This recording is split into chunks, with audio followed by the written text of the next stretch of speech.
നമസ്കാരം, ഞാൻ ബൈജു നായർ. നമ്മുടെ ചാനലിലേക്ക് സ്വാഗതം. ഇന്ന് റാപ്പിഡ് ഫയറിൻ്റെ ദിവസമാണ്. റാപ്പിഡ് ഫയർ എന്താണെന്ന് നിങ്ങൾക്ക് അറിയാമല്ലോ. നിങ്ങൾ ഉപയോഗിക്കുന്ന വാഹനത്തെപ്പറ്റി നിങ്ങൾ തന്നെ അഭിപ്രായം പറയുന്ന ഒരു പ്രോഗ്രാമാണിത്. വാഹനങ്ങൾ ഉപയോഗിക്കുന്നവർക്ക് അവരുടെ വാഹനത്തെപ്പറ്റിയുള്ള പരാതികളോ അല്ലെങ്കിൽ സർവീസിൻ്റെ പരാതിയോ ഒന്നും പറയാൻ അവസരം കിട്ടാറില്ല. അങ്ങനെയുള്ളവർക്ക് ഒരു വേദി ഒരുക്കുകയാണ് റാപ്പിഡ് ഫയർ ചെയ്യുന്നത്. അപ്പോൾ റാപ്പിഡ് ഫയർ നമ്മോടൊപ്പം ചേർന്ന് അവതരിപ്പിക്കുന്ന ടൂർമാക്സ് ആണ്. ടൂർമാക്സിനെ കുറിച്ച് ഇടയ്ക്ക് പറയാറുണ്ടല്ലോ, ട്രാവൽ കമ്പനിയാണ്. അടുത്ത കാലത്ത് 1-2 ഗംഭീരമായ ഡെസ്റ്റിനേഷനിലേക്ക് ടൂർമാക്സ് നിങ്ങളെ കൊണ്ടുപോകുന്നുണ്ട്. ഒന്ന് നേപ്പാളാണ്, മറ്റൊന്ന് ഭൂട്ടാനും. നേപ്പാളിലേക്ക് ജൂൺ 15-നും ഭൂട്ടാനിലേക്ക് ജൂലൈ 15-നുമാണ് യാത്രകൾ പുറപ്പെടുന്നത്. 2 രാജ്യങ്ങളിലെയും ഏറ്റവും മികച്ച സ്ഥലങ്ങളാണ് ഈ ഒരു ടൂർ പാക്കേജിൻ്റെ ഭാഗമായിട്ടുള്ളത്. മറ്റൊരു കാര്യമുള്ളത്, നിങ്ങൾക്ക് പാസ്പോർട്ട് ഇല്ലെങ്കിലും ഈ 2 രാജ്യങ്ങളിലും പോകാൻ പറ്റുമെന്നുള്ള കാര്യമാണ്. എന്തെങ്കിലും ഒരു ID പ്രൂഫ് ഉണ്ടെങ്കിൽ പോകാവുന്നതേ ഉള്ളൂ. അതുകൊണ്ട് തന്നെ പാസ്പോർട്ട് ഇല്ലാത്തവർക്ക് പോകാൻ സാധിക്കും. നമ്മളിപ്പോൾ നേപ്പാളിൻ്റെ കാര്യം എടുക്കുകയാണെങ്കിൽ നേപ്പാളിലേക്ക് 77,777 രൂപയാണ് പാക്കേജ് റേറ്റ്. അതിൽ 12,500 രൂപ ടിക്കറ്റ് റേറ്റ് വരുന്ന മൗണ്ടൻ ഫ്ലൈറ്റ് ഓപ്ഷനും കൂടിയുണ്ട്. അതായത് എവറസ്റ്റിനോടൊപ്പം നിന്നുകൊണ്ട് നിങ്ങളുടെ ഫ്ലൈറ്റിൽ പോയി എവറസ്റ്റ് കാണിച്ചു തരുന്ന ആ ഒരു ഫ്ലൈറ്റും കൂടി ഇതിൽ ഉൾപ്പെടുത്തിയിട്ടുണ്ട്. കൂടാതെ ഏറ്റവും പ്രധാനപ്പെട്ട സ്ഥലങ്ങളെല്ലാം തന്നെ ഉൾപ്പെടുത്തിയിട്ടുണ്ട്. മനകാമന ക്ഷേത്രത്തിലേക്കുള്ള കേബിൾ കാർ ഉൾപ്പെടെയുള്ള കാര്യങ്ങളൊക്കെ ഉണ്ട്. പൊഖരയുണ്ട്, പിന്നെ ബുദ്ധൻ്റെ ജന്മസ്ഥലമായ ലുംബിനിയുണ്ട്, പിന്നെ കാഠ്മണ്ഡു എല്ലാം ഉൾപ്പെടുത്തിയിട്ടുണ്ട്. ഭൂട്ടാനിലേക്കാണെങ്കിൽ 95,000 രൂപയോളമാണ് റേറ്റ് വരുന്നത്. അതിലും ഈ പറഞ്ഞ പോലെ എല്ലാ സ്ഥലങ്ങളുണ്ട്. പുനാഖയുണ്ട്, അതുപോലെ തന്നെ ടൈഗർ നെസ്റ്റ് ഉണ്ട്. അവിടുത്തെ ഏറ്റവും ഉയർന്ന മോട്ടറബിൾ റോഡായ ചാങ്ല പാസ്, അങ്ങനെയുള്ള എല്ലാ കാര്യങ്ങളും ഉൾപ്പെടുത്തിയിട്ടുണ്ട്. അത് ജൂലൈ 15-നാണ് പുറപ്പെടുന്നത്. അപ്പോൾ നിങ്ങൾ ഞാൻ ഈ കൊടുത്തിട്ട് നമ്പറിൽ വിളിച്ചാൽ കൂടുതൽ കാര്യങ്ങൾ അറിയാൻ പറ്റും. ഇതുകൂടാതെ കസാഖിസ്ഥാൻ, അതുപോലെ അസർബൈജാൻ, അങ്ങനെയുള്ള പല സ്ഥലങ്ങളിലേക്കും ടൂർമാക്സിൻ്റെ പാക്കേജുകളുണ്ട്. അപ്പോൾ വിളിച്ച് നോക്കുക, എന്നിട്ട് ടൂർ ബുക്ക് ചെയ്യുക. മറ്റൊരു കാര്യമുള്ളത്, കമൻറ്റ് ഓഫ് ദി വീക്കാണ്. നമ്മൾ എല്ലാ ആഴ്ചയിലും നമ്മുടെ വീഡിയോകളുടെ താഴെ വരുന്ന കമൻറ്റുകളിൽ നിന്ന് ഒരു കമൻറ്റ് തിരഞ്ഞെടുത്ത് സമ്മാനം കൊടുക്കുന്നുണ്ട്. അപ്പോൾ അതിനായിട്ട് എല്ലാ വീഡിയോകളും കാണുക, കമൻറ്റ് ചെയ്യുക. നല്ല രസകരമായ കമൻറ്റുകൾ അല്ലെങ്കിൽ വിമർശനാത്മകമായ കമൻറ്റുകൾ എന്തിനും സമ്മാനം ലഭിക്കും. അതുകൊണ്ട് തന്നെ എല്ലാ വീഡിയോകളും കാണുക, കമൻറ്റ് ചെയ്യുക. കമൻറ്റ് ഓഫ് ദി വീക്ക് നമ്മുടെ അവതരിപ്പിക്കുന്നത് റോഷോ ഡീറ്റെയിലിംഗ് സെൻ്ററാണ്. എറണാകുളത്ത്, കാക്കനാട്, മാവേലിപുരത്താണ് റോഷോ ഉള്ളത്. എല്ലാ തരത്തിലുള്ള വാഹന സംബന്ധമായ ഡീറ്റെയിലിംഗ് പരിപാടികളും അവിടെ ഉണ്ട്. ഉദാഹരണമായിട്ട് PPF ഉണ്ട്, റാപ്പിംഗ് ഉണ്ട്, നാനോ ഡയമണ്ട് ടെക്നോളജി കോട്ടിംഗ് ഉണ്ട്, അതുപോലെ തന്നെ ഗ്രഫീൻ കോട്ടിംഗ് ഉണ്ട്. അങ്ങനെയുള്ള എല്ലാ കാര്യങ്ങളും വിശ്വസ്തയോടെ ചെയ്യുന്നൊരു സ്ഥാപനമാണ് റോഷോ. അപ്പോൾ റോഷോയിൽ നമ്മളും ചേർന്നാണ് ഈ സമ്മാനം നൽകുന്നത്. 2,000 രൂപയുടെ ഗിഫ്റ്റ് വൗച്ചർ, ആമസോണിൻ്റെ ഗിഫ്റ്റ് വൗച്ചറാണ് നിങ്ങൾക്ക് മികച്ച കമൻറ്റിൻ്റെ സമ്മാനം ലഭിക്കുന്നത്. അപ്പോൾ നമുക്കിനി റാപ്പിഡ് ഫയറിലേക്ക് പ്രവേശിക്കാം.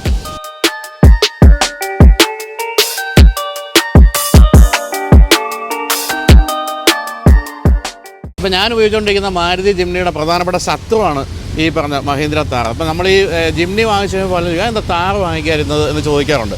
ആ തരത്തിൽ ഇന്ത്യയിലെ ജനങ്ങളുടെ മനസ്സിൽ ഇങ്ങനെ താർ ഇങ്ങനെ പ്രതിഷ്ഠിക്കപ്പെട്ടിരിക്കാൻ തോന്നുന്നു. അപ്പോൾ അങ്ങനെ ഒരു താറിൻ്റെ ഓണറാണ് പരിചയപ്പെടുന്നത്. നമസ്കാരം.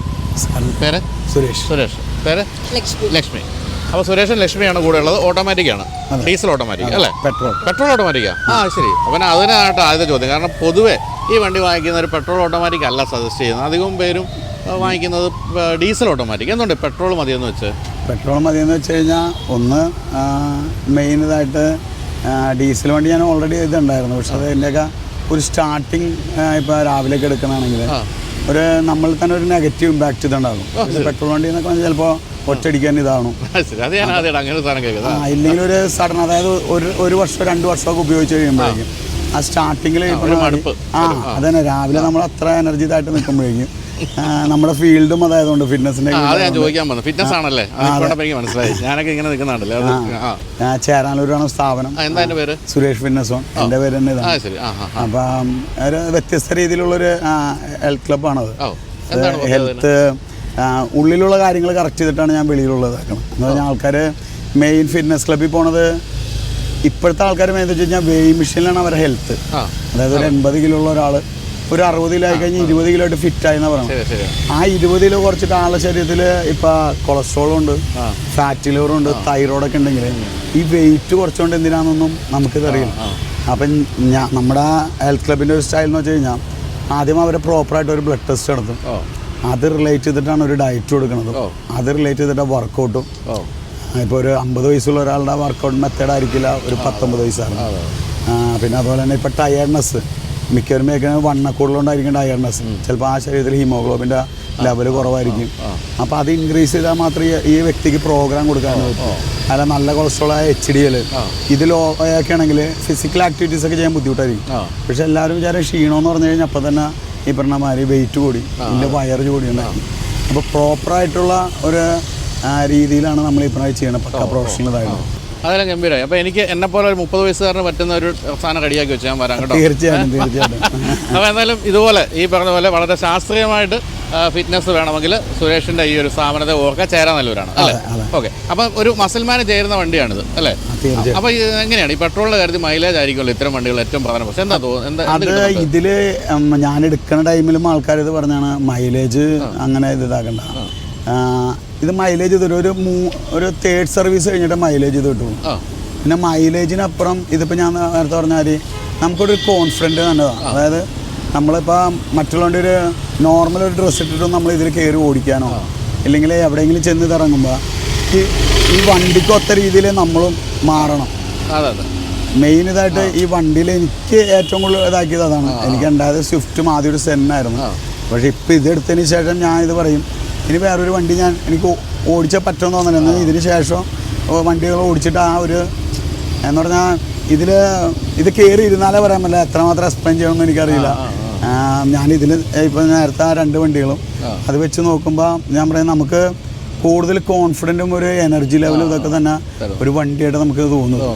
എന്താണെന്ന് വെച്ച് കഴിഞ്ഞാൽ ഇതിലേക്ക് കയറണത് ഇപ്പം ഞാൻ ഹെൽത്ത് ക്ലബിൻ്റെ തന്നെ പറയാണ്, ആൾക്കാർ സ്റ്റെപ്പ് ഉണ്ടോയെന്നാണ് ചോദിക്കുന്നത്.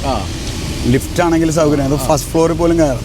ഇതിലേക്ക് ഒരു കാലെടുത്ത് വെക്കണമെന്നുണ്ടെങ്കിൽ തന്നെ അത്രയും ഹൈറ്റ് ഇത് വേണം. അതാണ് ഞാൻ പറഞ്ഞത്. ഒരു എന്നെ സംബന്ധിച്ച് രാവിലെ ഒരു എനർജി കിട്ടണ ഒരു ഇതാണ്. അപ്പോൾ ഇത് വാങ്ങിക്കുന്ന സമയത്ത് വേറെ എന്തെങ്കിലും ഓടിച്ച് നോക്കിയിരുന്നു അതോ ഇത് മതിയെന്ന് ഞാൻ ഉറപ്പിച്ചു. കാരണം വെച്ച് കഴിഞ്ഞാൽ ഞങ്ങളുടെ ഒരു 3-5 വർഷത്തെ ഒരു ആഗ്രഹം ഇതാണ്. ഇറങ്ങിയപ്പോൾ മുതലുള്ള ഒരു ഇതാണ് കാറ് തല ജീപ്പ് അങ്ങനെ മനസ്സിൽ കൊണ്ടു നടക്കണമായിരുന്നു. അപ്പോൾ അദ്ദേഹത്തിൻ്റെ പിറന്നാളിനെ സംബന്ധിച്ചാണ് ഞാൻ ഇത് എടുക്കാമെന്ന്. പക്ഷേ പിറന്നാൾ ഇത് കഴിഞ്ഞ് 2 വീക്ക് കഴിഞ്ഞിട്ടാണ് കിട്ടിയത്. അപ്പോൾ 21-ാം തീയതി ആയിരുന്നു പിറന്നാൾ. ഒക്ടോബർ വർഷം. ഏത് മാസമാണ് എടുത്തപ്പോൾ? ഇതിപ്പോൾ സെപ്റ്റംബറിൽ. ഓക്കെ. അപ്പോൾ എന്നിട്ട് ദീർഘദൂരമൊക്കെ യാത്രയ്ക്ക് പോയോ? ഇപ്പോൾ ലാസ്റ്റ് ഇത് പോയത് മാമലക്കണ്ടം ഓഫ് റോഡ് ഇപ്പണാരി പതൂര് പോയി. പിന്നെ മൂന്നാർ, പിന്നെ കോയമ്പത്തൂർ, കൊല്ലത്താണ് ഇദ്ദേഹത്തിൻ്റെ വീട്. അപ്പോൾ അങ്ങനെയൊക്കെ ഇപ്പണാരി. എങ്ങനെയുണ്ട് ഓഫ് റോഡിലൊക്കെ പോയിട്ട്? ഓഫ് റോഡ് നമുക്കിപ്പോൾ മറ്റേ ജീപ്പിൻ്റെ അത്രയും ഇതാക്കാൻ പറ്റില്ല. എന്ന് പറഞ്ഞാൽ ഇതിൻ്റെ താഴത്തെ ഷീൽഡ് ഇപ്പം ഒരു തട്ടും അങ്ങനെയുള്ളതൊന്നല്ല. അല്ലാത്തുള്ള രീതിയിലൊക്കെ ഇപ്പോൾ സ്കിഡിങ് ഉള്ള ഏരിയയിലൊക്കെ ഇപ്പം നമുക്ക് ധൈര്യമായിട്ട് വണ്ടി ഓടിച്ചിട്ട് പോകാൻ. എന്ന് പറഞ്ഞാൽ നമുക്കൊരു ധൈര്യം ഫീല് കിട്ടും. ഇപ്പം ഒരുപാട് ആൾക്കാരുടെ കൂടെ നമുക്ക് കിട്ടുന്ന ഒരു ധൈര്യം കിട്ടുന്ന പോലെയാണ് ഇതിൻ്റെ ഉള്ളിൽ നിന്ന് ഓടിക്കുമ്പോൾ നമുക്ക് ആ ഒരു ഫീല് നമുക്ക് ഇതറിയാൻ പറ്റും. അപ്പം നമുക്കാണെങ്കിലും കയറ്റി ഇറക്കാൻ നമുക്ക് തോന്നും. ഇല്ല ചില റോഡിൽ നിന്നൊക്കെ താഴത്തേക്ക് വണ്ടി ഇറക്കാൻ നമുക്കൊരു പേടി തന്നെ. പക്ഷേ ഇതെന്ന് പറഞ്ഞാൽ അങ്ങനത്തെ അതാ പറഞ്ഞത് ആളെ ഫുൾ കോൺഫിഡൻ്റ് ആക്കുമെന്ന് പറയുള്ളൂ ഈ വണ്ടിയുടെ ഒരു ഇത്. എന്ത് വിലയായി ഇത് അന്ന് എടുത്തപ്പോൾ? ഇത് 17. അപ്പോൾ അന്ന് ഡീസൽ ഓടിച്ച് നോക്കിയിട്ടേ ഇല്ല? പെട്രോളായിരുന്നു ഞാൻ ആദ്യം മുതലേ ഇത്. അതിൻ്റെ മെയിൻ ഇത് ഞാൻ ഡീസലിൽ എനിക്ക് ഇപ്പോൾ സാർ ഇത് പറഞ്ഞാൽ നേരത്തെ ആരും പറഞ്ഞു കേട്ടല്ലോ. പക്ഷേ എനിക്കുണ്ടായ ഫീൽ ആ സ്റ്റാർട്ടിങ് ആ എഞ്ചിനിലേക്കുള്ള ഒരു ഇത് അപ്പം തന്നെ നമുക്ക് ഇതൊന്ന് ഓഫ് ആവും. ഇനി ബാറ്ററി വീക്കായോ അപ്പം തന്നെ രാവിലേക്ക് ആയിരിക്കുമല്ലോ നമ്മൾ ഇതാണ്. അപ്പോൾ ഉള്ള ത്രോട്ട് ഇതായിരിക്കും. എന്നിട്ട് പിന്നെ ബാറ്ററി നമ്മൾ കൊണ്ട് ചെക്ക് ചെയ്യും. ഇനി അതിൻ്റെ പോലെ സ്റ്റാർട്ടിങ് തുടങ്ങി വഴി കിടക്കണ്ടല്ലോ എന്നുള്ള രീതി. അതുകൊണ്ടാണ് പിന്നെ പെട്രോള് അതാകുമ്പോൾ ഒരിക്കലും ബുദ്ധിമുട്ടിക്കല്ല. ബാറ്ററി കംപ്ലൈൻ്റ് ആണെങ്കിൽ ഒട്ടും ആവില്ല, സ്റ്റാർട്ടറിന് ഇതാവും. ഇങ്ങനെ കിടന്ന ഇപ്പം എഞ്ചിനൊന്ന് ഷെയ്ക്ക് ചെയ്ത് പിന്നെ ഒരു സ്റ്റാർട്ടിങ് ഇതാവില്ല. അതുപോലെ ഇതിൻ്റെ ഒരു പ്രധാനപ്പെട്ട പ്രാക്ടിക്കാലിറ്റി പ്രശ്നമായിട്ട് എല്ലാവരും പറയുന്നത് ബാക്ക് സീറ്റിലേക്ക് കയറലും ഇരിക്കലും പിന്നെ ബൂട്ട് സ്പേസ് കുറവ്, അതൊക്കെ ഫീൽ ചെയ്തിട്ടുണ്ടോ? അല്ല, അതൊക്കെ ഞാൻ പറഞ്ഞില്ല, ഒരു ന്യൂക്ലിയർ ഫാമിലി ഇതാണെങ്കിൽ ഇപ്പം പറ്റുള്ളൂ. അല്ലാതെ ഇപ്പം ഞാനും വൈഫും കുട്ടി ഇതുള്ളൂ. ഇപ്പം ബാക്കിൽ തന്നെ ഒരു ഇത് മണ്ണുള്ള 2 പേർക്ക് ഇത് പറ്റില്ല. പക്ഷേ ഇപ്പം ഞാൻ പറഞ്ഞില്ല, ഒരു ക്ലാസ്സായിട്ട് വളരെ ഫ്രീ ആയിട്ട് ഈ പറഞ്ഞ സഞ്ചരിക്കുക. അതായത് 4 പേര് ഇത്. അതില്ലെങ്കിൽ ഒരു ഹസ്ബൻഡ്, വൈഫ്, ഒരു കുട്ടി, അല്ലെങ്കിൽ 2 കുട്ടി. അധികം സാധനങ്ങളൊന്നും ഇല്ലാത്ത അതിൻ്റെ അത്യാവശ്യം കുറച്ച് ഇപ്പോൾ ടൂർ ട്രിപ്പിൻ്റെ ആണെങ്കിലും കുറച്ച് സാധനങ്ങൾ നമുക്ക് ഇതാക്കാൻ പറ്റുള്ളൂ.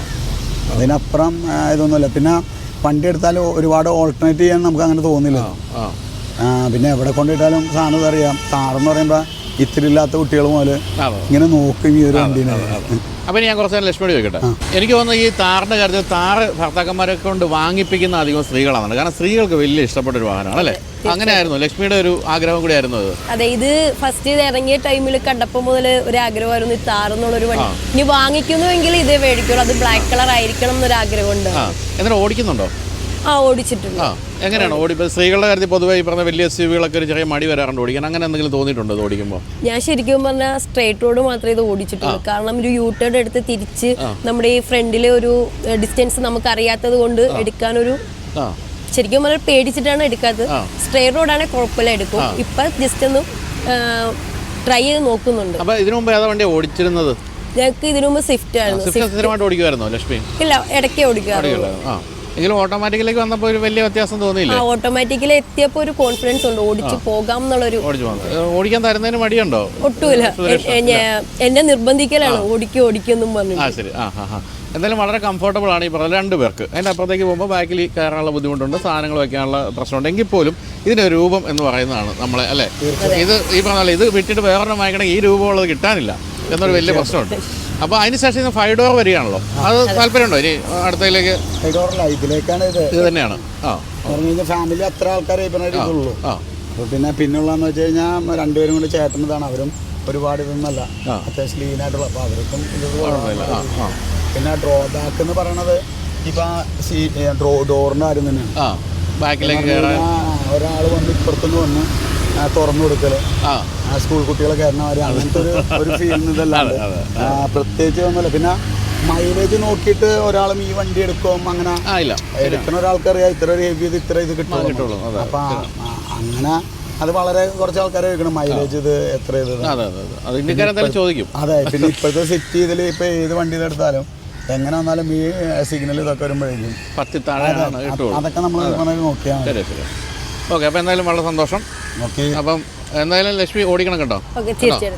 ശരി, താങ്ക് യു.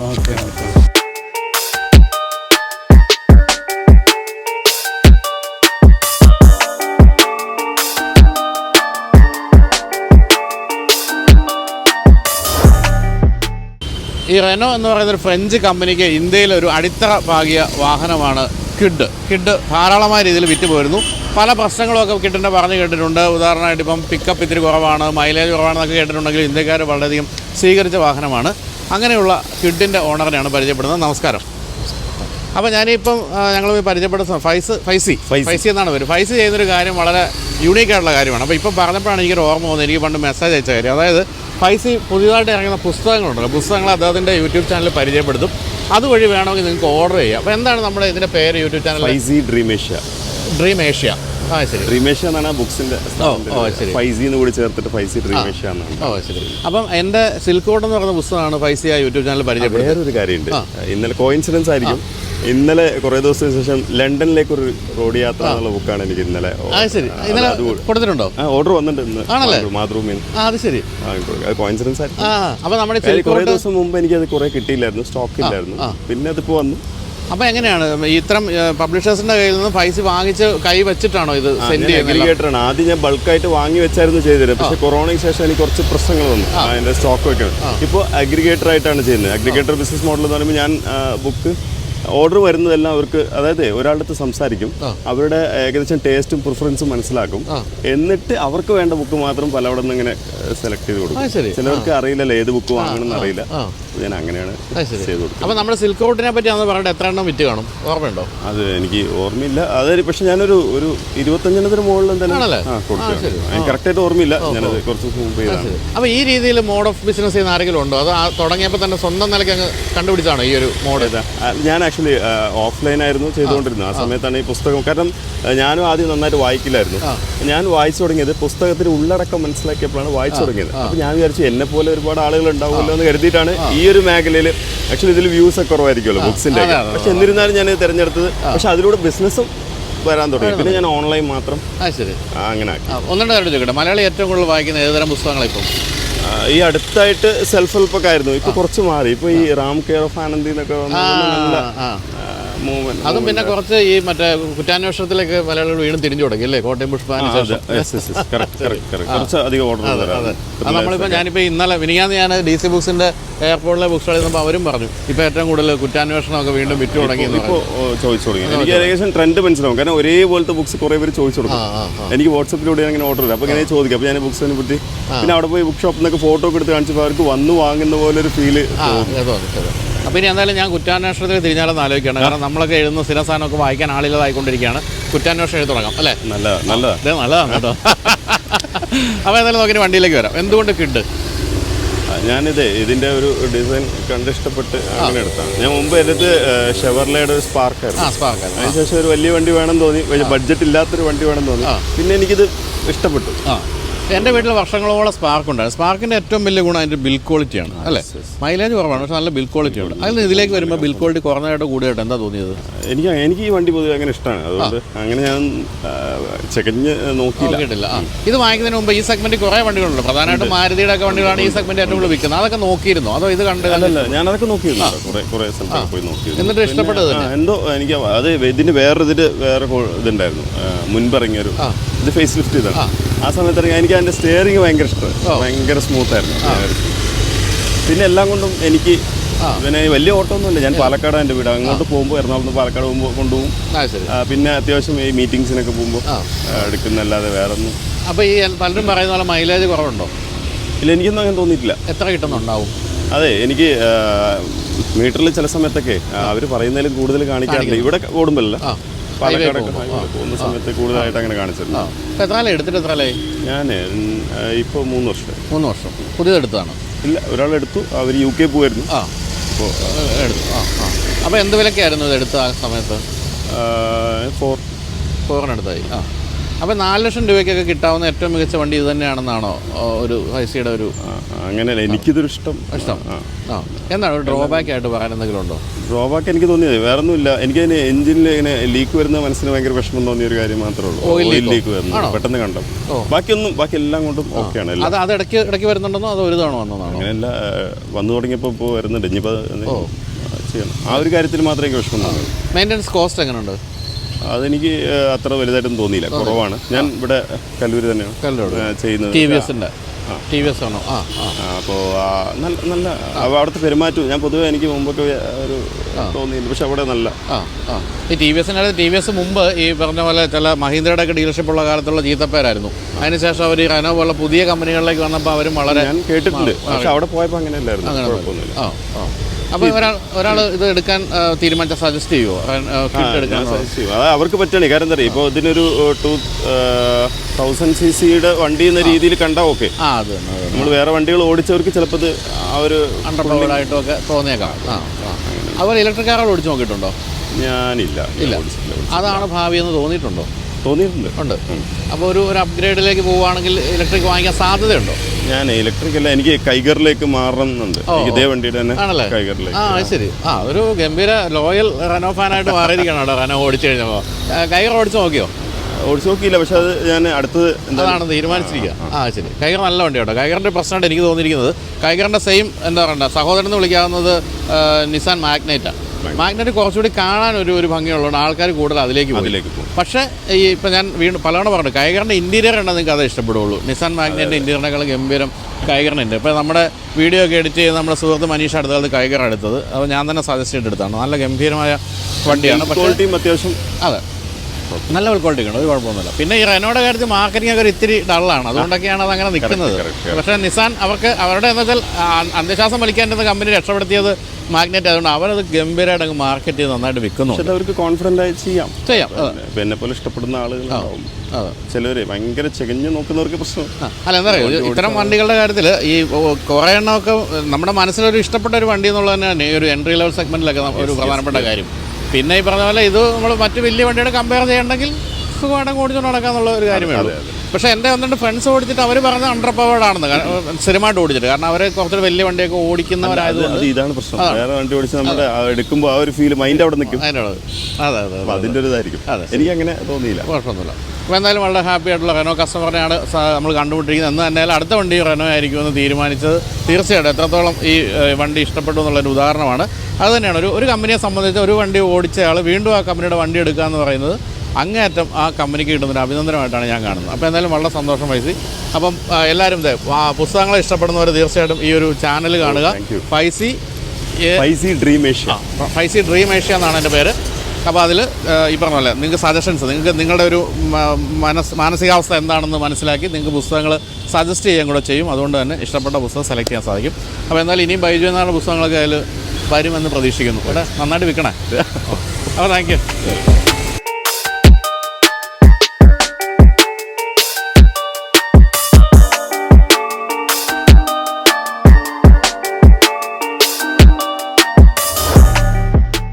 നമ്മൾ ഈ കഴിഞ്ഞ ദിവസം മറ്റൊരു വാഹനത്തിൻ്റെ ഉടമയോട് സംസാരിച്ചപ്പോൾ അദ്ദേഹം ടൊയോട്ട ഹൈക്രോസിൻ്റെ സ്ട്രോങ് ഹൈബ്രിഡ് വാങ്ങിച്ചിട്ട് പവർ പോരാ എന്നുള്ളതുകൊണ്ട് 3 മാസം കഴിഞ്ഞ് വിറ്റു എന്ന് പറഞ്ഞു.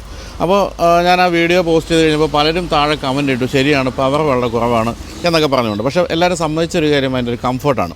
നമ്മളോടൊപ്പം ഇന്ന് ഉള്ളതും ഒരു ഹൈക്രോസിൻ്റെ സ്ട്രോങ് ഹൈബ്രിഡ് മോഡലിൻ്റെ ഉടമയാണ്. നമുക്ക് ഇത്തരം കാര്യങ്ങളൊക്കെ ചോദിച്ച് മനസ്സിലാക്കാം. നമസ്കാരം. നമസ്കാരം. പേര്? രമേശ്. എന്ത് ചെയ്യുന്നു രമേശ്? രമേശ്, ഞാൻ അഡ്വർടൈസിംഗിലാണ്. ആണോ? ആ ശരി. എവിടെ? എറണാകുളത്ത്? ഇവിടെ എറണാകുളത്ത്. ഏജൻസി ആണോ? ഏജൻസിയാണ്. പേരെന്താ ഏജൻസിയുടെ? TWBC. ശരി. ഓക്കെ. അപ്പോൾ ധാരാളം യാത്രകളുള്ള ആളായിരിക്കും അല്ലേ? അത്യാവശ്യം യാത്ര ചെയ്യും. അപ്പോൾ ഞാനീ പറഞ്ഞ ആ വീഡിയോ കണ്ടിരുന്നോ? ഞാൻ ഒരു വീഡിയോ കണ്ടിരുന്നു അതുപോലെ. അപ്പോൾ അതിൽ പറയുന്ന ആരോപണങ്ങൾ ശരിയാണെന്ന് ഓണർ എന്നുള്ള എനിക്ക് തോന്നിയിട്ടുണ്ടോ? ഞങ്ങൾ ആക്ച്വലി പ്ലെയിൻസിൽ നോക്കുകയാണെങ്കിൽ ഓവർടേക്കിനൊന്നും പ്രശ്നമൊന്നുമില്ല, നമ്മൾ വിചാരിച്ച രീതി തന്നെ പോകും. പക്ഷേ ഞങ്ങൾ ഈയിടയ്ക്ക് ഞങ്ങൾ സൂര്യനെല്ലി പോയി, ഒരു കഴിഞ്ഞ ആഴ്ച സൂര്യനെല്ലി പോയപ്പോഴേക്കും ഞങ്ങൾക്ക് അത് ഫീൽ ചെയ്തു. ഈ ഹൈലാൻഡിൽ പോകുമ്പം ഹൈയിൽ ഇതിൽ പോകുമ്പോഴേക്കും അങ്ങനെ ഒരു പവറിൻ്റെ ഇഷ്യൂ ഉണ്ട്. സ്ഥിരമായിട്ട് പവർ വണ്ടി ഓടിച്ച ആൾക്കാർക്ക് എനിക്ക് തോന്നുന്നത് അങ്ങനെ ഒരു ഫീലിംഗ് ഉണ്ടാവും.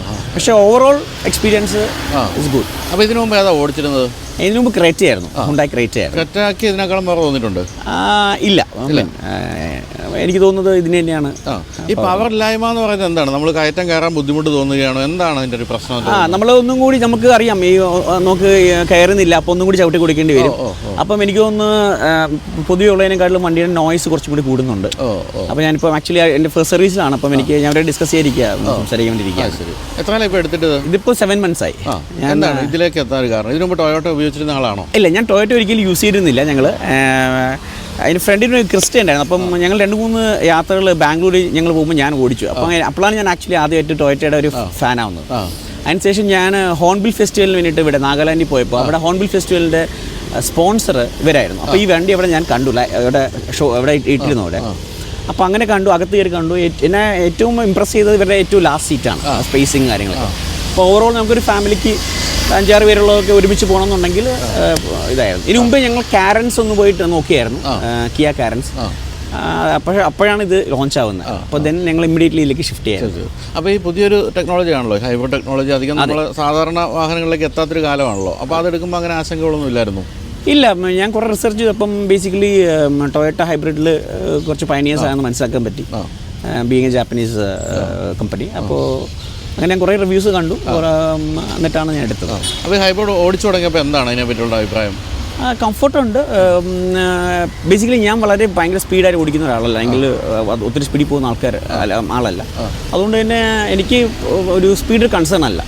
ഞാൻ ആവറേജ് ഒരു 80 അല്ലെങ്കിൽ 90 പോകുന്ന ഒരാളാണ്. ഇപ്പം ബാംഗ്ലൂർ പോലത്തെ നല്ല റോഡ്സൊക്കെ കിട്ടുകയാണെങ്കിൽ മാത്രമേ 100 പോകാറുള്ളൂ. അല്ലെങ്കിൽ അപ്പം കംഫർട്ടാണ് ഇതിൻ്റെ ഒരു കീ ക്ലാസ്. കംഫർട്ട് നോക്കുന്ന ആൾക്കാർക്ക് ഇത് അബ്സല്യൂട്ട്ലി ഇതൊരു ബെസ്റ്റ് ചോയ്സാണ്. കംഫർട്ട് എസ്പെഷ്യലി സാധാരണ എല്ലാ വെഹിക്കിളിലും ഫ്രണ്ട് സീറ്റ്സ് ആണ് കംഫർട്ട്. പക്ഷേ ഇതിൽ മിഡിൽ സീറ്റ്സ് രണ്ടും ഭയങ്കര കംഫർട്ടാണ്. അത് ഈ ടൊയോട്ടയുടെ ഇന്നോവ അടക്കം പണ്ട് തൊട്ടേ അതാണല്ലോ അതിൻ്റെ ഒരു USP എന്ന് പറയുന്നത്. അടുക്കിരിക്കുന്നവർക്കാണ് ഞങ്ങളെപ്പോഴും ഫ്രണ്ടിൽ ഇരിക്കുന്നതുകൊണ്ട് ഞങ്ങൾക്ക് ഈ മിഡിൽ സീറ്റ് ഇരിക്കാനുള്ള ചാൻസ് കിട്ടില്ല. കഴിഞ്ഞ ആഴ്ചയാണ് ഞങ്ങൾ ബാക്കിൽ മിഡിൽ സീറ്റ് ഇരുന്നത്. അപ്പോൾ ഞങ്ങൾ തീരുമാനിച്ചു ഇനി മുതൽ കുറച്ച് ഡ്രൈവിംഗ് ആർക്കെങ്കിലും കൊടുത്തിട്ട് കുറച്ച് മിഡിൽ സീറ്റ് ഇരിക്കാൻ നിങ്ങൾ ആലോചിക്കുകയായിരുന്നു. പിന്നെ ഈ സ്ട്രോങ് ഹൈബ്രിഡിലേക്ക് പലരും പോകുന്നത് മൈലേജ് പ്രതീക്ഷിച്ചാണല്ലോ. എങ്ങനെയുണ്ട് ഇതിൻ്റെ ഒരു ഹൈവേയിലും അല്ലാതെയൊക്കെയുള്ള മൈലേജ്? ഈ ലോഞ്ചിങ് സമയത്ത് അവരുടെ സൈറ്റിലൊക്കെ അല്ലെങ്കിൽ അവർ റിവ്യൂസിലൊക്കെ ഇട്ടുന്നത് വെച്ചാൽ 23 ആണ് കമ്പനി പറയുന്ന രീതിയിലാണ്. ഞങ്ങൾക്കിപ്പം ആവറേജ് ഒരു 16-17 ഒക്കെയാണ് കിട്ടുന്നത്. പക്ഷേ 20-21 കിട്ടിയ സമയങ്ങളുണ്ട്. എനിക്ക് തോന്നുന്നു നമ്മൾ ഹൈബ്രിഡ് ഓടിക്കാനായിട്ട് ട്യൂൺഡ് ആവണം ബേസിക്കലി. എന്താണ് അങ്ങനെ ഓടിക്കുന്നവരോട് പറയാനുള്ള എന്താണ്? ഞങ്ങളും ഇതായിരുന്നു, ഈ ഇവർ പറയുന്ന പോലെ 20ലേക്ക് എത്തുന്നില്ല എന്നുള്ളൊരു ഇതുണ്ടായിരുന്നു. പക്ഷേ ഒരു മേ ബി എനിക്കൊന്ന് ഫസ്റ്റ് സർവീസ് കഴിയുമ്പോഴേക്കും കുറച്ചും കൂടി സെറ്റ് ആവാനായിരിക്കും ചാൻസ്. ഞാനത് എന്തായാലും ചോദിക്കുന്നുണ്ട്. പക്ഷേ ഒരു 17 ആവറേജ് എങ്ങനെ പോയാലും കിട്ടുന്നുണ്ട്, നമുക്ക് കിട്ടുന്നുണ്ട്. അല്ല, ഈ ഹൈബ്രിഡ് ഓടിക്കേണ്ട രീതി എന്താണ് മനസ്സിലാക്കിയത്? ഇപ്പോൾ സ്വയം ഓടിച്ചെന്താണ് മനസ്സിലാക്കിയത്? നമ്മൾ ഭയങ്കരമായിട്ട് നോക്ക് ചെയ്യാണ്ട് പോവുക, നമ്മൾ ഒരു കൺസിസ്റ്റൻ്റ് ആയിട്ടൊന്ന് ഓടിച്ചു പോവുക എന്നുള്ള രീതിയിൽ നോക്കുകയാണെങ്കിൽ എനിക്ക് തോന്നുന്നത് ഈ പറഞ്ഞ കമ്പനിയുടെ പറയുന്ന മൈലേജ് ഒക്കെ കിട്ടാൻ ചാൻസ് ഉണ്ട്. അങ്ങനെയല്ല നമ്മൾ കംപ്ലീറ്റ് ഫ്ലോർ ചെയ്തൊക്കെ പോയി കഴിഞ്ഞാൽ അതെ. യൂഷ്വലി ഈ നോക്ക് ചെയ്ത് അല്ലെങ്കിൽ ഈ പറഞ്ഞ പോലെ വളരെ റാഷായിട്ട് പോവുകയാണെങ്കിൽ എനിക്ക് തോന്നുന്നത് ഒരിക്കലും കിട്ടില്ല എന്നാണ് തോന്നുന്നത്. എന്താണ് ഇതിൻ്റെ ഇപ്പോൾ ഈ പറഞ്ഞൊരു പോരായ്മ അല്ലാതെ എന്തെങ്കിലും പോരായ്മ തോന്നിയിട്ടുണ്ടോ? ഇല്ല, എനിക്കിപ്പം ഇതിനകത്ത് ആകപ്പാട് ഈ ഒരു പവറിൻ്റെ ഇഷ്യൂ അത് ബേസിക്കലി എന്നെ സംബന്ധിച്ചോളം ഒരു ചലഞ്ചായിട്ട് എനിക്ക് തോന്നുന്നില്ല. ഓവറോൾ എൻ്റെ ഡിസൈൻ എനിക്ക് ഇഷ്ടപ്പെട്ടെന്ന് വെച്ചാൽ ഇപ്പം ഇന്നോവയുടെ എല്ലാ വേരിയൻസ് നോക്കുമ്പോൾ ഇതിൻ്റെ ഡിസൈൻ ഇസ് ടോട്ടലി ഡിഫറെൻറ്റ്. ഒരു ക്യൂട്ട് ലുക്കാണ്, പിന്നെ കംഫർട്ട്, പിന്നെ എല്ലാ ഫെസിലിറ്റീസ് ഉണ്ട്. ആദ്യമായിട്ട് മൂൺ റൂഫ് വന്നിട്ടുണ്ട്. അങ്ങനെ എല്ലാ ഫെസിലിറ്റീസ് വെച്ച് നോക്കുമ്പോൾ ഓവറോൾ ഇപ്പം സ്ഥിരം നമ്മൾക്കിപ്പോൾ ഇതാ ഓടിക്കുന്നത്, ഞങ്ങൾ മറ്റേ വണ്ടി എടുക്കാറില്ല, ഇതാണ് ഫുൾ ടൈം യാത്ര. ശരി ശരി. അപ്പോൾ ഇതെടുക്കുന്ന സമയം എന്ന് പറയുന്നത് ഇപ്പോൾ ഇലക്ട്രിക് വാഹനങ്ങളൊക്കെ ഒരു സമയമാണല്ലോ, ഓടിച്ച് നോക്കിയിട്ടുണ്ടോ? ഇലക്ട്രിക് ഞാൻ MGയുടെ ട്രൈ ചെയ്തായിരുന്നു, ടെസ്റ്റ് ഡ്രൈവ് എടുത്തു. ഞാൻ അപ്പോഴേക്കുമാണ് ഇതിൻ്റെ ഈ ഇൻഫർമേഷൻ വന്നത്. അങ്ങനെയാണ് നിങ്ങൾ ഹൈബ്രിഡ് എടുത്തത്. പിന്നെ പലപ്പോഴും പല നമ്മൾ റിസർച്ച് ചെയ്യുമ്പോഴും ഇനി കുറച്ചും കൂടി ഒരു 1-2 കൊല്ലത്തിൽ ഒത്തിരി മാറ്റങ്ങൾ വരാനുണ്ടെന്ന് അറിയുന്നുണ്ട്, ഇൻ ടേംസ് ഓഫ് ബാറ്ററി ആണെങ്കിലൊക്കെ. അപ്പോൾ അതിനുവേണ്ടി വെയിറ്റ് ചെയ്യാണ്. ഡെഫിനറ്റ്ലി അടുത്തൊരു വെഹിക്കിൾ ഒരു ഇലക്ട്രിക് വെഹിക്കിൾ തന്നെയായിരിക്കും. അപ്പോൾ ഇപ്പോൾ ഈ ക്രെറ്റയൊക്കെ ഇപ്പോഴും നിലനിർത്തിയിട്ടുണ്ടോ? ഇല്ല, ക്രെറ്റ ഞാൻ കൊടുത്തിട്ടാണ് ഇതെടുത്തത്. ഇപ്പോൾ വേറെ ഏത് വണ്ടിയാണ് ഇപ്പോൾ ഉള്ളത്? എനിക്കൊരു പഴയ ടെറാനോ ഉണ്ട്, അത് ഞാൻ പൈസയുടെ ചോദിച്ചിട്ടായിരുന്നു. ഞാൻ വിളിച്ചിരുന്നു, എടുത്തോട്ട് ചോദിച്ചപ്പോഴാണ് നല്ല വെഹിക്കിളാണ് എടുത്തോളൂ എന്ന് പറഞ്ഞത്. അപ്പം അത് ഞാൻ ഇപ്പോഴും ഉണ്ട്, ഇപ്പോൾ 9 years ആയി. അത് ഞാനിങ്ങനെ സെക്കൻഡ് വെഹിക്കിളായിട്ട്, അത് ജാപ്പനീസ് വെഹിക്കിളാണ്. അതിൻ്റെ കംഫർട്ടും അതിൻ്റെ കാര്യങ്ങളൊക്കെ ഉണ്ട്, ഡ്രൈവിംഗ് കംഫർട്ടൊക്കെ ഉണ്ട്. അത് ഓഫ് കോഴ്സ് ഒരു പഴയ വെഹിക്കിളാണല്ലോ, ഒരു 9 കൊല്ലമായി. പിന്നെ അതിൻ്റെ ആയിട്ടുള്ളൊരു പോരായ്മകൾ അത്രയേ ഉള്ളൂ. അപ്പോൾ ഇതിന് ദീർഘകാലം ഹോൾഡ് ചെയ്യാൻ തന്നെയാണോ പരിപാടി? ഇതൊരു അറ്റ്ലീസ്റ്റ് 4-5 years എന്തായാലും ഉണ്ടാവണം എന്നുള്ളതാണ്. അപ്പോൾ ആരെങ്കിലും ഈ ഇന്നോവ ഹൈക്രോസ് എടുക്കട്ടെ എന്ന് ചോദിച്ചാൽ പൂർണ്ണമായി സജസ്റ്റ് ചെയ്യും? ഡെഫിനറ്റ്ലി. എനിക്ക് തോന്നുന്നത് ഈ പവറിന് ഇഷ്യൂ പറയുന്ന മിക്ക ആൾക്കാരും തന്നെ എനിക്ക് തോന്നുന്നത് ഒരു പ്രീമിയം കാർ ഓടിച്ചിട്ടുള്ള ആൾക്കാരായിരിക്കും. അപ്പോൾ ഒരുപക്ഷെ ഈ BM അല്ലെങ്കിൽ ഈ പറഞ്ഞ ഓടിയൊക്കെ ഓടിക്കുന്ന ആൾക്കാർക്ക് ഡെഫിനറ്റ്ലി ആ എക്സ്പെക്ടേഷൻ ഇതിൽ കിട്ടില്ല. പക്ഷേ അതിനേക്കാളൊക്കെ കംഫർട്ട്. കാരണം എൻ്റെ ഒത്തിരി ഫ്രണ്ട്സ് തന്നെ ഈ പറഞ്ഞ പ്രീമിയം കാർസ് ഉള്ളവർ ഈ വണ്ടി എടുത്തിട്ടുണ്ട്. അവർ പലപ്പോഴും ഈ വണ്ടിയാണ് മേജർലി യൂസ് ചെയ്യുന്നത്. ഡ്രൈവിംഗ് കംഫർട്ടിലുപരി നമുക്ക് യാത്ര ചെയ്യാനുള്ള കംഫർട്ടും ഡ്രൈവർ ആയിക്കോട്ടെ, ബാക്കി ഇരിക്കുന്നവരും ആയിക്കോട്ടെ. ഈവൻ ലാസ്റ്റ് സീറ്റ് പോലും അത്ര ബുദ്ധിമുട്ടല്ല. ഞങ്ങളിപ്പം ലോങ് ഒത്തിരി പോയിട്ടുണ്ട്, ബാംഗ്ലൂരൊക്കെ ഞങ്ങൾ കുറേ ട്രിപ്സ് അടിച്ചിട്ടുണ്ട്. അതിലൊക്കെ വളരെ കംഫർട്ടബിൾ. അപ്പോൾ അതാണ് പ്രതീക്ഷിക്കേണ്ടത്. ഈ പറഞ്ഞ പോലെ അങ്ങനെ ഗംഭീരമായൊരു എൻജിൻ പെർഫോമൻസ് അല്ല, നല്ല കംഫർട്ടും നല്ല മൈലേജും. അതെ, ഇത്രയും വലിയ വാഹനങ്ങൾക്ക് സാധാരണ മൈലേജ് എന്ന് പറയുന്നത് വളരെ കുറവായിരിക്കും. പക്ഷേ അത് ഹൈബ്രിഡ് ആയതുകൊണ്ട് ആ കാര്യത്തിലും ഒട്ടും മോശമല്ല. അപ്പോൾ എന്തായാലും thank you so much. Thank you. അപ്പോൾ വീണ്ടും കാണാം. ശരി.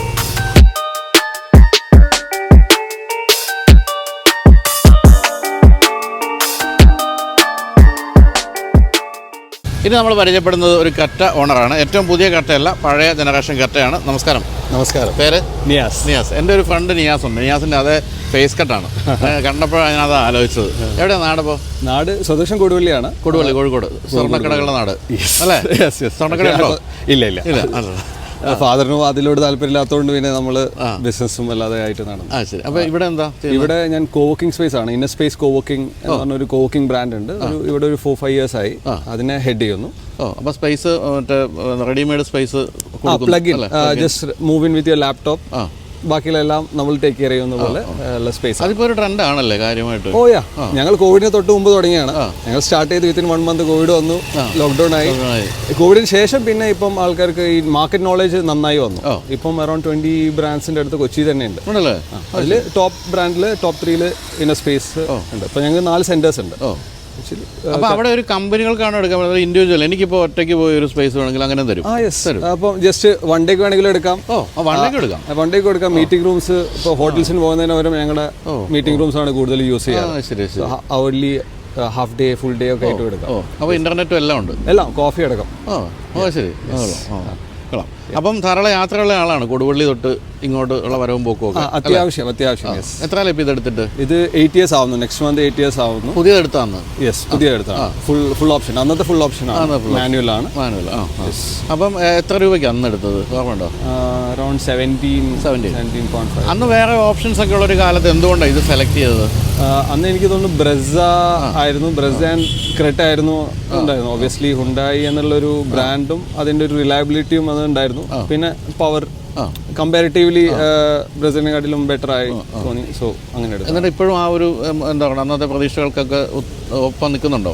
നിൽക്കുന്നുണ്ട്. ഇപ്പം എനിക്ക് തോന്നുന്നു വേറെ മേജർ ആയിട്ടുള്ള പ്രോബ്ലംസ് ഒന്നും ഇതുവരെ വന്നിട്ടില്ല. 1 lakh മേളിൽ ആയി. പ്ലസ് എനിക്ക് തോന്നുന്നു മേജർ പ്രോബ്ലം വന്നത് ഇതിന് മാത്രമാണ്, AC. എനിക്ക് തോന്നുന്നു എല്ലാ ഈ 3 ഏജ് ആകുമ്പോൾ ഉണ്ടാവുന്നതായിരിക്കും. AC ഒരു പ്രാവശ്യം ചേഞ്ച് ചെയ്യേണ്ടി വന്നു. ക്ലച്ച് പാഡും ഒരു പ്രാവശ്യം ചേഞ്ച് ചെയ്തിട്ട്. അത്രേ ഉള്ളൂ. ഡീസൽ അല്ലേ? ഡീസൽ. എങ്ങനെയുണ്ട് മൈലേജ്? സിറ്റിയിൽ 10 കിട്ടുന്നു. അത്രേ ഉള്ളൂ. പക്ഷേ ലോങ് പോകുമ്പം 16 to 18. ഇപ്പം ഞാൻ കോഴിക്കോട് പോവുകയാണെങ്കിൽ 16 to 18. ഇപ്പം റോഡ് പണി ആയതുകൊണ്ട് മേ ബി കുറച്ച് കുറവാണ്. യൂഷ്വലി 18 വരെ കിട്ടിയിട്ടുണ്ട്. പക്ഷേ എനിക്ക് തോന്നുന്നു ഹ്യുണ്ടായുടെ ഡീസൽ എഞ്ചിൻ പ്രത്യേകിച്ച് മാനുവൽ കുറച്ചുകൂടിയൊക്കെ മൈലേജ് കിട്ടാറുണ്ട്. മേ ബി അല്ല, ഇപ്പോൾ ലോങ്ങിന് കിട്ടും. സിറ്റിയുടെ ഉള്ളിൽ ട്രാഫിക് ഉണ്ടാവുമ്പം എനിക്ക് 10 കിട്ടും, 10 to 11 may be. Service cost എങ്ങനെയുണ്ട്? സർവീസ് കോസ്റ്റ് ഇപ്പം അറൗണ്ട് 10 to 12,000. ഞാൻ കമ്പനി സർവീസ് ഓൺലിയാണ്, പുറത്തുനിന്ന് ചെയ്തിട്ടില്ല. അപ്പം 10 to 12,000. ചില ടൈം എന്തെങ്കിലും മാറ്റേണ്ടി വന്നു കഴിഞ്ഞാൽ അപ് ടു 19-20 വരെ പോയിട്ടുണ്ട്. അങ്ങനെ വലിയ പ്രശ്നമൊന്നും ഇല്ല, വലിയ പ്രശ്നമൊന്നുമില്ല. അപ്പോൾ ഇപ്പോൾ ഇത്രയും ദൂരമൊക്കെ ഓടിക്കുന്ന ഒരാളെ സംബന്ധിച്ച് ഓട്ടോമാറ്റിക് അല്ലേ പ്രിഫറബിൾ? അല്ല, ഞാൻ പ്രിഫേർഡ് അന്ന് ഫുൾ ഓപ്ഷൻ ഉണ്ടായിരുന്നു ഓൺലി. അല്ല, ഇപ്പോൾ തോന്നാറില്ലേ ഒരു ഓട്ടോമാറ്റിക് ആയിരുന്നെങ്കിൽ കൊള്ളാം, പ്രത്യേകിച്ച് ഈ കോഴിക്കോട് വഴിയൊക്കെ കടന്നു പോവുക എന്ന് പറയുമ്പോൾ ലോങ്ങറിന് ഐ പ്രിഫർ മാനുവൽ. ഷോർട്ടിന് ഇപ്പം ഈ ട്രാഫിക്കിലൂടെയാണ് എനിക്ക് മാനുവൽ ഏറ്റവും വലിയ ഇഷ്യൂ തോന്നുന്നത്. അപ്പോൾ ഇത്ര 1,00,000 കിലോമീറ്റർ ഓടിക്കഴിഞ്ഞാൽ സാധാരണഗതിയിൽ വണ്ടി മാറ്റേണ്ട ഒരു കാലമായി. എന്തെങ്കിലും മനസ്സിൽ കണ്ടോ അതോ ഇനി ഇത് ഓടിക്കാനാണോ പരിപാടി? ഞാൻ ഇലക്ട്രിക്കിലോട്ട് മാറാനാണ് പ്ലാൻ. പക്ഷേ ഇലക്ട്രിക് ഫുള്ളി ഒരു ടെക് ഒന്ന് ഇവോൾവ് ആയി വരാൻ ഇനി ഒരു 2 ഇയേഴ്സിൻ്റെ അടുത്ത് എടുക്കും. സോ ആ ഒരു മാറ്റത്തിൽ ഒബ്വിയസ്ലി ഒരു SUV-ലോട് തന്നെ ഒരു 2 ഇയേഴ്സ് 25-26 ലോട്ടാണ് പ്ലാൻ. അപ്പം ഇലക്ട്രിക് ഓർ ഹൈബ്രിഡ്. ഇതിൻ്റെ തന്നെ ഇലക്ട്രിക് വരുന്നുണ്ടല്ലോ ക്രെറ്റ. ഞാൻ കേട്ടു ഈ വർഷം വരും, ഈ വർഷം അവസാനം വരും. പുതിയ ക്രെറ്റ അടിപൊളിയാണ്, ഞാൻ കണ്ടു. സോ അത് നല്ലതാണ്. ഇലക്ട്രിക് ഓടിച്ച് നോക്കിയിട്ടുണ്ടോ? ഞാൻ ഇത് MG-യുടെ എന്താണ് തോന്നിയത്? ഇത്രയും കാലം ഇപ്പോൾ ഡീസൽ വണ്ടി ഓടിച്ചുകൊണ്ട് നടന്ന ആൾക്ക് എന്തായിരുന്നു പെട്ടെന്നൊരു മാറ്റം ഫീൽ ചെയ്തത്? അത് കുറച്ചുകൂടി കാമറാണ്. സലൻ ആലപ്പി പോയി, എൻ്റെ ബ്രദർ ഇൻ ലോൻ്റെ അടുത്തുണ്ട്. സോ ഞങ്ങൾ ആലപ്പി പോകാൻ അത് ഞാൻ ഡ്രൈവ് ചെയ്തിട്ടുണ്ടായിരുന്നു. കുറച്ചുകൂടി സ്മൂത്തറാണ്, കാമറാണ്. പക്ഷെ ഇത്രയും ഒരു ഉള്ളിൽ സ്റ്റിൽ കുറച്ചൊരു ലക്ഷറിയസ് ഫീൽ കുറവാണ്. കുറച്ചുകൂടി ഒന്ന് റിഫൈൻഡ് ആയിട്ട് വരാനുണ്ടാവും. പക്ഷേ ഡ്രൈവിംഗ് കംഫർട്ട് നല്ല രീതിയിൽ. പക്ഷേ ഈ പെട്രോൾ ഹെഡ്സ് പലപ്പോഴും പറയുന്നത് ഇതിൻ്റെ ഒരു എഞ്ചിൻ സൗണ്ട് ഒന്നും ഇല്ലാത്തതുകൊണ്ട് രസമില്ല, അങ്ങനെ തോന്നിയില്ല? ഇല്ല, ഞാൻ വണ്ടി പ്രാന്തരല്ല, ഞാൻ ഫങ്ഷനലി യൂസ് ചെയ്യുന്ന ആളായതുകൊണ്ട് ആ പ്രാന്തന്മാർക്ക് തോന്നിക്കാണാം. പക്ഷെ എനിക്ക് സ്റ്റിൽ കുറച്ചുകൂടി സ്മൂത്തറായിട്ട് തോന്നി. വലിയ ചിന്തിക്കേണ്ട. അപ്പോൾ ഈ ഒരാളൊരു സെക്കൻഡ് ഹാൻഡ് കറക്റ്റ് എടുക്കാൻ ഇപ്പോൾ ഈ കാലഘട്ടത്തിൽ ഈ മോഡലൊക്കെ എടുക്കണമെങ്കിൽ പ്രിഫർ ചെയ്യുമോ? യെസ്. അതെ, പക്ഷേ ഇത്രയും ഓൾഡർ മോഡലിനെ എടുത്ത് കഴിഞ്ഞാൽ 2-3 ഇയേഴ്സ് കഴിഞ്ഞാൽ മാറ്റേണ്ടി വരുമല്ലോ. മാക്സിമം 10 ഇയേഴ്സ് അല്ല ഒരു പ്രോപ്പർ ലൈഫ് ഉണ്ടാവും. അല്ല, എങ്കിൽ ഞാൻ ചോദിച്ചത് അങ്ങനെ വലിയ സർവീസ് കോസ്റ്റ് ഒന്നും ഇല്ലാതെ കൊണ്ടു നടക്കാൻ പറ്റുന്ന സെക്കൻഡ് ഹാൻഡ് വണ്ടിയാണ്. ഇതിൽ സിറ്റി ഡ്രൈവിനും എല്ലാത്തിനും ഇപ്പം ഞാൻ ചൂടായതുകൊണ്ടാണ്, അല്ലെങ്കിൽ ഞാൻ ബൈക്കാണ് യൂസ് ചെയ്യാറ്. പക്ഷേ ചൂടായതുകൊണ്ട് ഇപ്പോൾ ഇത് തന്നെയാണ്. അതുകൊണ്ട് സ്മൂത്തറാണ്, കംഫർട്ടാണ്. ഈവൻ ചെറിയ കാറിനെക്കാട്ടിലും എനിക്ക് കംഫർട്ടായിട്ട് ഇതാണ് തോന്നിയിട്ടുള്ളത്. അപ്പോൾ ഈ പറഞ്ഞ പോലെയാണ് ഈ സെക്കൻഡ് ഹാൻഡ് ഇപ്പോൾ ഏറ്റവും പുതിയ കറക്റ്റൊക്കെ വില വീണ്ടും കൂടി. പക്ഷേ ഈ സെക്കൻഡ് ഹാൻഡ് കറക്റ്റ് പോലും ഇപ്പോൾ വാങ്ങിച്ചാലും അങ്ങനെ ഒരു മോശം ബൈ അല്ല അത്. നിങ്ങൾക്ക് ഒരു വലിയ വണ്ടിയിലേക്ക് പെട്ടെന്ന് എത്തണമെങ്കിൽ തലവേദന ഇല്ലാതെ കൊണ്ടു നടക്കാൻ പറ്റുന്നൊരു വാഹനമാണെന്നുള്ള കാര്യത്തിൽ സംശയമില്ല. തന്നെയല്ലേ കറക്റ്റ് ഒന്ന് ഉപയോഗിക്കുന്ന ഒരാൾ പഴയതായാലും പുതിയതായാലും ഒരു കുറ്റവും പറഞ്ഞു കേട്ടിട്ടില്ല. എല്ലാവരും ഹാപ്പിയാണ്. എന്നുവെച്ചാൽ ഒരു ആവറേജ് വണ്ടി, അങ്ങനെ ഭയങ്കര ഒരു സംഭവമൊന്നുമല്ല, എങ്കിൽ പോലും നമുക്ക് പ്രശ്നമില്ലാതെ കൊണ്ടു നടക്കാൻ പറ്റുന്നൊരു വാഹനമാണ്. അപ്പോൾ എന്തായാലും thank you so much. Thank you so much. Okay, അപ്പോൾ ഏതെങ്കിലും ഓഫീസ് സ്പേസ് വെച്ച് കാണാം. കാണാം. Thank you.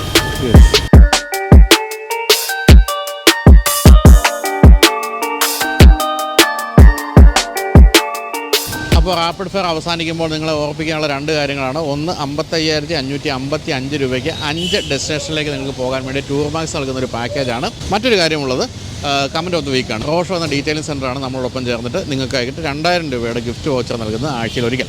റോഷോയെ പറ്റി പറയുകയാണെങ്കിൽ റോഷോ എറണാകുളത്തെ ഏറ്റവും പ്രമുഖമായ ഒരു ഡീറ്റെയിലിംഗ് സെൻ്ററാണ്. എൻ്റെ BMW അവിടെയാണ് റാപ്പ് ചെയ്തത്. അപ്പോൾ റാപ്പിങ്, അതുപോലെ തന്നെ ഗ്രാഫീൻ കോട്ടിങ്, PPF, അങ്ങനെ എല്ലാ കാര്യങ്ങളും, ഇൻറ്റീരിയർ ക്ലീനിങ് അടക്കമുള്ള എല്ലാ കാര്യങ്ങളിലും, ഇൻറ്റീരിയർ ക്ലീനിങ് അല്ലല്ലോ, ഡീറ്റെയിലിംഗ് അടക്കമുള്ള എല്ലാ കാര്യങ്ങളും നിങ്ങൾക്ക് ഭംഗിയായിട്ട് ചെയ്തു തരുന്ന സ്ഥാപനമാണ് റോഷോ. അപ്പോൾ റോഷോ ഇവിടെ കാക്കനാട് മാവേലിപുരത്താണുള്ളത്. അപ്പോൾ റോഷോ ആണ് നമ്മളോടൊപ്പം ചേർന്ന് 2000 രൂപയുടെ ആമസോൺ ഗിഫ്റ്റ് വൗച്ചർ നൽകുന്നത്. അപ്പോൾ ഇത്തരം കാര്യങ്ങളെല്ലാം മനസ്സിൽ വയ്ക്കുക. അപ്പോൾ റാപ്പിഡ് ഫെയറിൻ്റെ എല്ലാവർക്കും നന്ദി, നമസ്കാരം, ബൈ.